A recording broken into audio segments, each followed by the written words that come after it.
नाज़रीन अवामी न्यूज़ में खबरन जो सिलसिलो जारी है। वक्त से खिपरो का खबर ॾींदा हलूं तो सॼे सिंध में सरकारी ऐं निजी स्कूलन जो गर्मी जो मोकलूं अॼु पूरी थी चुकियूं आहिनि। अॼु सूमर 1 जुलाई खां सॼे सिंध जा समूरा सरकारी ऐं निजी स्कूल दस्तूर मूजिब खुली विया आहिनि। हवाले खां वधीक तफ़सील ॿुधाए रहियो आहे खिपरे में अवामी न्यूज़ जो रिपोर्टर हरेश केबीसी पंहिंजी रिपोर्ट में। जी नाज़रीन, इन वक्त मौजूद है खिपरे शहर के रॉयल पब्लिक स्कूल में, जिथे 2 महीने के वे डिघे अरसे का मोकलूं हुई। उन अज वरी स्कूल खुली आहिनि। गर्मी जो मोकलूं खत्म करण खां पोइ ॿार वापसी पंहिंजी स्कूल में अची आहिनि ऐं पंहिंजी पढ़ाई जारी कनि पिया। उन्हनि जो ये चवणु आहे त असां पढ़ाई करे पंहिंजे मुल्क जो नालो रोशन कंदासीं। अॼु अचो त ॿारनि खां पुछंदा तव्हां मोकलुनि में किथे किथे घुमण विया ऐं वापसी आया आहियो, त हाणे तव्हांजी कहिड़ी तयारी आहे ऐं तव्हांजो नयो शिक्षण कीअं आहे। हिन हवाले खां अचो त ॿारनि सां पाण ॻाल्हायूं था। पहिरियों ॾींहुं आहे स्कूलनि में 2 महीननि जी मोकलूं ख़त्म थियूं आहिनि। अॼु हाज़िरी एज़ यूजुअल पहिरियों ॾींहुं आहे घटि आहे। इंशाल्लाह सुभाणे खां हाज़िरी बि वधीक थी वेंदी ऐं जेको स्टडी जो प्रोसेस आहे उहो बि शुरू थी वेंदो। असां वटि अॼु थोरी हाज़िरी घटि आहे ऐं टीचर असांजा जेका स्टाफ आहे उहो कंप्लीट हाज़िर आहे। इंशाल्लाह सुभाणे खां असीं भरपूर नमूने सां कोशिशि कंदासूं ॿारनि खे तालीम ॾियूं। Headmaster Roshandas school Khipro. अॼु असां स्कूल जो पहिरियों ॾींहुं आहे ऐं असां 2 महीना मोकलूं थी हुयूं।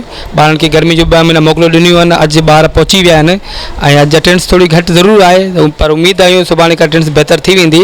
ऐं इन सां गॾोगॾु असांजो अॼु खां रोशनदास स्कूल खिपरो में एडमिशन स्टार्ट आहे। क्लास KG टू क्लास 8 खां एडमिशन शुरू थी रही आहे ऐं मां उमेदु करूं था जेके बि माण्हू जेके रोशन तराम दाख़िला वठणु चाहिनि था उहे ज़रूरु इंशाल्लाह हिते ईंदा ऐं असां इंशाल्लाह उनखे एडमिशन ॾींदासीं। स्कूल जो 2 महीना जेको ऊन्हारे जूं मोकलूं थियूं हुयूं उनमें असां ॾाढो इंजॉय कयो आहे ऐं उनखां पोइ जॾहिं हींअर स्कूल खुलिया आहिनि त असांजो रूह जेको आहे पढ़ाई जी तरफ़ वधियो आहे ऐं इंशाल्लाह असांजी इहा ई उमेदु आहे त असीं जेको आहे न्यू सेशन पंहिंजो तमामु वधीक ख़ुशी सां शुरू कंदासीं ऐं उहो पंहिंजी उमेदुनि ते क़ाइमु रखंदासीं, उन खे उमेदुनि ते ख़तमु कंदासीं।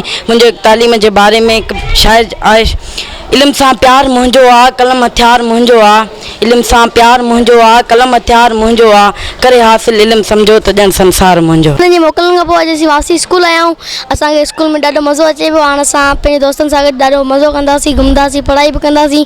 पाकिस्तान ज़िंदाबाद। 2 महीने मोकलुनि में कोयटा, कोमरी, कराची, ड्रीमर वग़ैरह उते घुमण वियासीं। हाणे वरी पहिरियों ॾींहुं असांजो स्कूल जो अॼु असीं आया आहियूं स्कूल ऐं वरी सुभाणे खां पढ़ाई स्टार्ट थींदी ऐं पंहिंजे स्कूल जो रोशन नालो कंदासीं। साईं ऐं तक़रीबन 15 ॾींहं थिया आहिनि। पहिरीं मूं स्टार्टिंग कई, आस्ते आस्ते कमु कंदो रहियो, हेॾां होॾां कुझु सेटिंग कंदो रहियो, हेॾो नाला लिखिया, झंडियूं वंडियूं लॻायूं। तरक़ी पहिरियों ॾींहुं आहे त लाज़मी तकलीफ़ थींदी।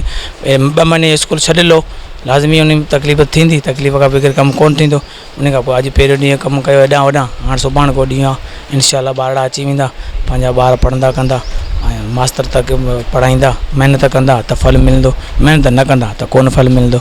ॿारनि जो तव्हां ॻाल्हियूं ॿुधियूं। हिननि चयो त 2 महीने जो जेको डिघो वक़्तु आहे उहो असीं पार करे वापसी पंहिंजी स्कूल आया आहियूं। स्कूल में तइलीम हासिल करे पंहिंजे प्यारे मुल्क जो नालो रोशन कंदासीं। कैमरामैन गुलाम शबीर सां गॾु हरीश KBC अवामी न्यूज़ खिपरो। वधीक ख़बरनि ऐं तफ़सील लाइ विज़िट कयो अवामी news Facebook page, YouTube page ऐं अवामी न्यूज़ वेबसाइट।